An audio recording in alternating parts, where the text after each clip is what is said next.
أغرب مفتاح سيارة شفته في حياتي، موجود منها 5 في العالم، اسمها باغاني هويرا بي سي RNG1. أبوابها تقولك استعد للطيران. يلا نسمع صوت السيارة لما نشغلها بالمفتاح. Oh my god، واو.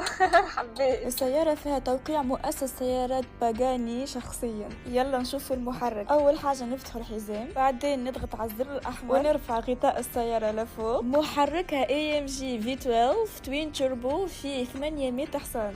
يلا نشوفوها من الأمام. حابة نوريكم كيف السيارة كلها من داخل ومن برا بالكربون فايبر. فيها فور اكزوست وفيها أجنحة متحركة من الخلف ومن الأمام.